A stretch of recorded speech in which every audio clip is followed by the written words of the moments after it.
Produtividade Lenta por Cal, Dr. Cal Newport.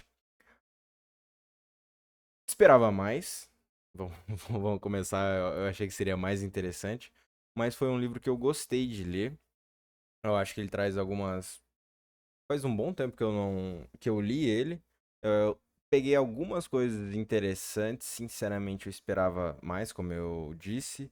Um dos insights que eu achei mais legal, assim, foi que ele comenta que em uma universidade e tal, fizeram algo e trocaram a ideia de você empurrar as demandas, né? Você empurrar uma produção. Então, vamos dizer que na universidade faz uma garrafa d'água e que você está empurrando para o próximo setor e trocou essa lógica simplesmente para, em vez de empurrar, você puxar essa demanda. Então, eu preciso fazer a tampa dessa garrafa d'água, então agora eu venho e puxo. E que isso sozinho conseguiu é, mudar ali em si o desempenho, porque tirou meio que cada setor de uma visão mais egoísta, de eu só preciso fazer o meu mais rápido e jogar pro próximo, e ele que se vira, ele que se exploda, né?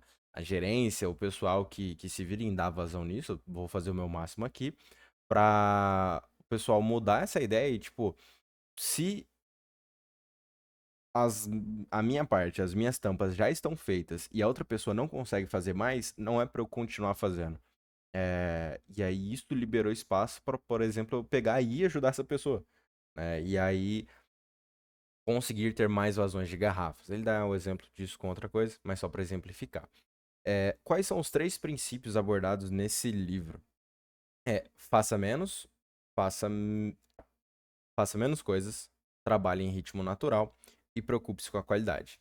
Então, a questão de fazer menos coisas, ele comenta que hoje, em trabalhos onde você, por exemplo, trabalha numa empresa de marketing, você, vou pegar o meu caso, que era mais assim, e é um pouco hoje, trabalho com ideias, com projetos, com coisas abstratas. Nesses projetos não é uma garrafa. Eu não preciso fazer uma tampa. Eu preciso fazer uma campanha de venda para essa garrafa. Essa campanha não explicitamente ou necessariamente subir uma campanha de anúncio. Pode ser alinhar com o diretor e com o gerente o que precisa ser comunicado, quais são os fortes desse produto, ver algo com o fornecedor, levantar material. E isso existem tempos de resposta, né? Então, talvez antes de dar um passo, eu preciso fazer outra coisa, eu preciso alinhar algo antes. E que a pressão moderna, a produtividade moderna hoje, ela é feita só para te empurrar mais coisas. Beleza, você tem tempo livre dessa campanha da garrafa. Então você pode fazer também a campanha para TV, a campanha para cabo. Você consegue lidar com esses três projetos? E você para, pensa e tipo, acho que sim, né? Primeiro eu vou levantar uma coisa de um, ou vou estar fazendo outra coisa de outro. Cada projeto vai estar num tempo diferente. Eu acredito que eu consigo levar os dois, os três ao mesmo tempo. Só que o que que acontece? Existem reuniões, imprevistos, mais demandas, mais urgências. E fora esses três projetos, você é colocado para fazer outras coisas, para participar de mais algo, para ter uma rotina a mais, definido que você, a partir de hoje, precisa mandar um relatório de cada uma dessas três campanhas e do que está acontecendo com cada uma delas, ou enfim, você é obrigado a fazer mais e mais coisas e olhando de fora, olhando numa visão mais macro, de fato não muda o ponteiro, não muda os resultados, não muda basicamente o que está sendo entregue para a empresa, mas você precisa fazer mais coisas, você dá menos qualidade para pesquisar realmente da campanha dentro da garrafa, a imagem, qual realmente vai ser a melhor imagem, é, estudar a fundo, conversar com as pessoas bem, conversar bem com os fornecedores e fazer uma boa campanha, trazer um bom impacto. Você é basicamente jogado para, tipo, você precisa fazer essa campanha, você precisa fazer ela melhor, você precisa dar conta desses outros três grandes projetos e de tudo que vai acontecer no meio. Isso normalmente leva a gente para um cenário de uma produção desorganizada, onde você só vai reagindo às coisas que você precisa fazer. Então, você só lembra hoje que tem alguma coisa atrasada, ou que um fornecedor precisaria ter te mandado algo ontem, ou hoje, ou que você precisa fazer uma reunião para corrigir algo que aconteceu. Isso te torna reativo. Isso não deixa você planejar tão bem as coisas e fazer menos coisas. Sentir a dor de eu não vou pegar o projeto aqui do cabo e o diretor, o gerente, o meu superior, meu supervisor, ele gostaria que eu fizesse. Eu sei que ele vai ficar chateado comigo. Talvez eu perco ali uns pontos sociais com ele de não pegar esse projeto que ele precise que alguém pegue, ou que ele quer que seja feito, ou que ele tá vendo uma importância, que ele pediu ali. Eu vou recusar isso para conseguir, de fato, dar conta da campanha da TV e da campanha da garrafa. Em resumo, na minha visão, é isso que o Cal Newport quer dizer aqui. Ele está falando, você precisa fazer menos coisas e fazer coisas mais importantes. Porque indo para a ideia do princípio de Pareto, de 80-20, onde 20% daquilo que você faz entrega 80% dos seus resultados, é muito melhor você estar mais focado para fazer esses 20% do que pegar mais e mais projetos, mais e mais demandas, mais e mais compromissos que empurram essas coisas importantes para você fazer só com o tempo basicamente ali que te sobra, né? Só com o tempo que dá. E isso acaba ou fazendo você expandir esse tempo de trabalho, que prejudica as suas outras áreas da sua vida, que prejudica o seu resultado dentro da empresa, porque é muito fácil, em 1, 2 dias ou em uma semana, você tirar alguns compromissos pessoais, algumas coisas para perseguir isso no trabalho, só que depois, por não ter feito a academia, a sua caminhada, o tempo com a sua família, leitura, um momento de lazer, um curso, você perde os ganhos que essas atividades te trazem dentro da empresa. Só que isso acaba ficando meio invisível, porque 1 hora ou 2 horas a menos de sono, elas não aparecem no, vamos dizer assim, no seu cartão ponto, não aparece em quantidade de linhas de um relatório, né? Você não vai conseguir falar pra alguém, tipo, a campanha, essa imagem, ela tá um pouquinho pior, ela não é tão boa, porque eu não tive a clareza mental durante a tomada de decisão pra escolher outra, porque eu não tive o tempo pra fazer, tipo, isso não acontece. Essa perca, ela acaba sendo invisível e acaba nos consumindo. Para falar desse primeiro cenário do faça menos coisas. O segundo é trabalhe em ritmo natural. Isso aqui, ele basicamente está pedindo algo muito difícil hoje em dia, principalmente se a gente fala de um trabalho moderno hoje de escritório, realmente são para poucas pessoas que ele está se referindo nesse momento. Mas a ideia é, a nossa mente, ela não funciona ali igual um motor que você liga, ele funciona e já era, né? Você pode deixar um dia ligado, desde que tenha combustível, óleo, ele tá tranquilo. E esses nossos ciclos de produtividade, de imaginação, de clareza mental, de boa tomada de decisão, esses ciclos, eles têm uma certa tendência. Salvo engano, ele comenta a questão de 90 minutos, né? Eu já ouvi coisas controversas, eu não vou cravar aqui cientificamente, é um fato que a gente tem uma certa janela. Também acredito que isso possa ser trabalhado, acredito que o Cal Newport também. Mas a questão é, não queira que ele traz e que eu entendi, não queira, pô, pegar um projeto e, nossa, eu vou sentar minha bunda 7 horas da manhã na cadeira, eu vou almoçar 10 minutos e eu vou parar às 6 da tarde e eu vou ter terminado. Se prometer essas coisas, se exigir essas coisas, elas têm um peso cognitivo e emocionais. E se você tiver uma interrupção às 10 da manhã, que você não esperava e não tem o que você fazer, você pode se culpar. Pô, preciso terminar até às 6, preciso fazer isso. Enfim, se martirizar. Tanto isso para fazer um projeto grande, quanto para você ativamente falar, pô, a cada 1 hora e meia, eu vou levantar, eu vou tomar uma água, eu vou ir no banheiro. Eu já trabalhei com pessoas que eu fui começar a fazer o Pomodoro, salvo engano. Que é tipo assim, pra cada, né, a ideia, a cada 25 minutos, a cada meia hora, pegar e tirar 5 minutos. E tipo assim, ó, instintivamente é tipo, dar risada, tipo, pô, vagabundo. Basicamente ele era o patrão. É engraçado como as pessoas têm essa, vamos dizer assim, essa trava na frente dos olhos de se você planejar ativamente isso, parece loucura para algumas pessoas. Só que se você for ver na realidade, no cotidiano, às vezes o intervalo de tempo e desfoque, ele é totalmente diferente. A gente tem um tempo para conseguir focar numa tarefa.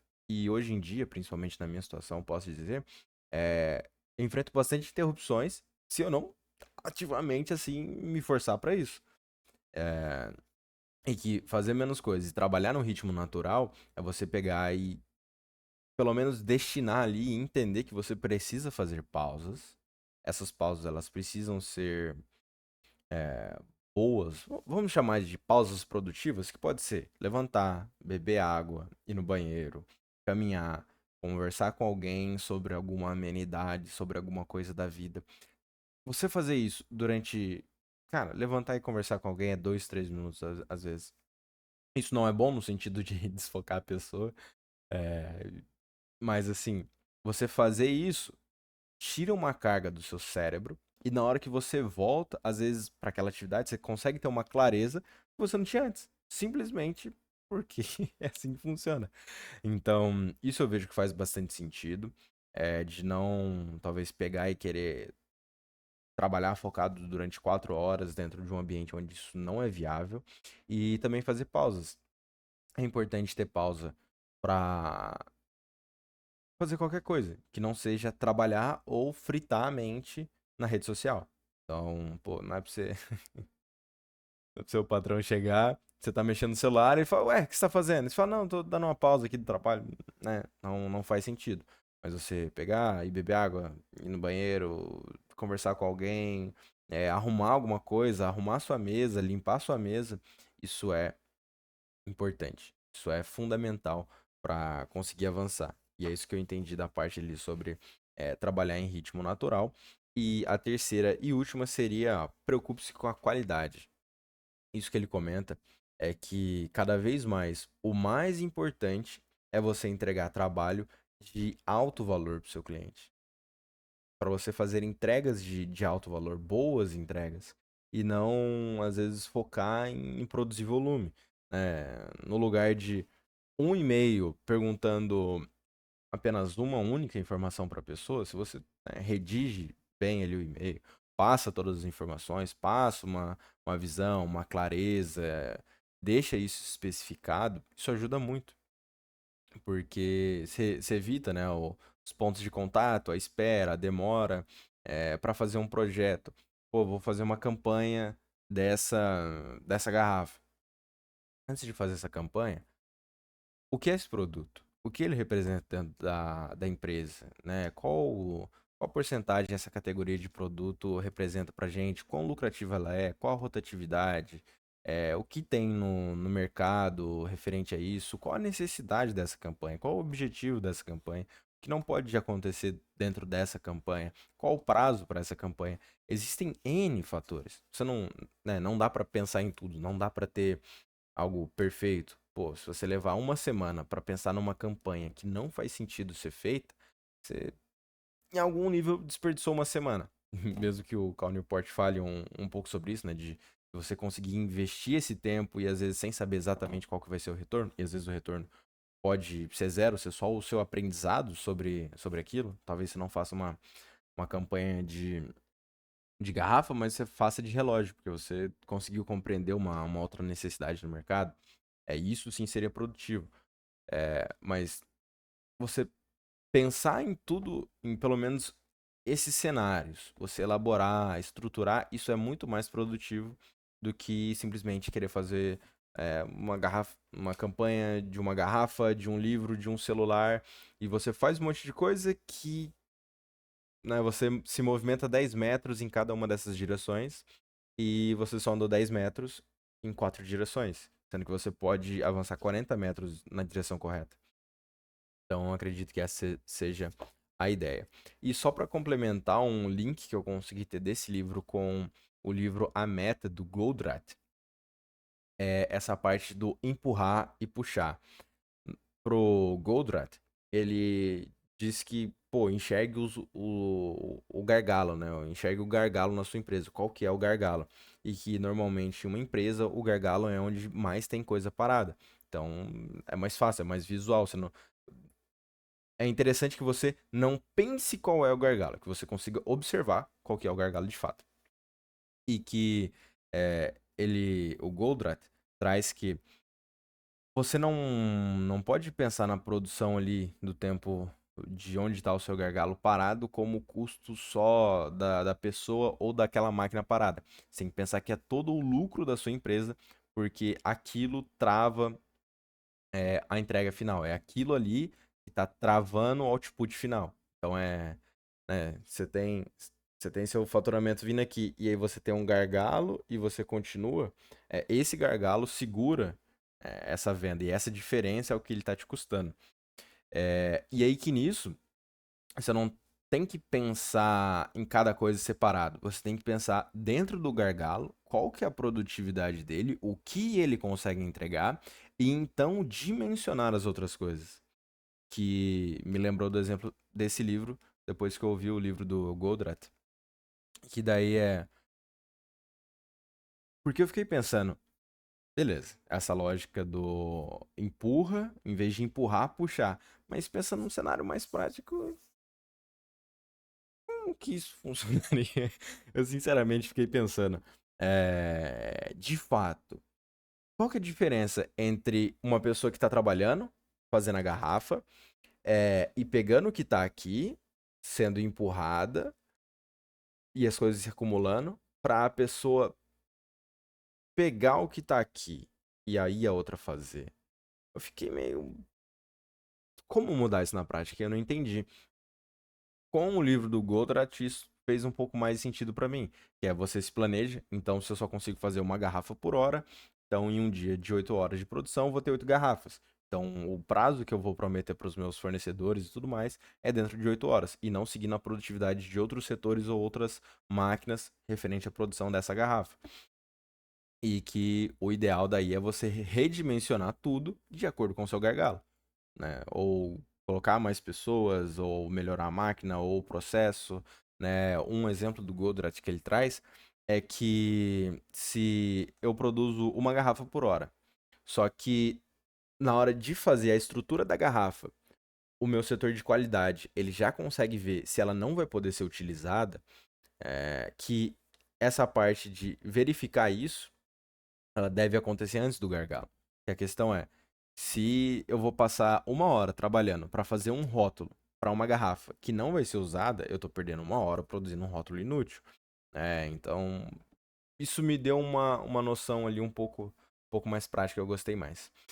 De toda forma, muito obrigado pelo seu tempo, pela sua vida que você dedicou aqui. Espero que você tenha ouvido em 2x e ainda assim conseguido compreender, que eu tenha contribuído de alguma forma para a sua vida. Agradeço demais. Dúvidas, críticas, sugestões, qualquer coisa, fica à total disposição. Deixe aí nos comentários. Obrigado. Deus te abençoe. Tchau, tchau.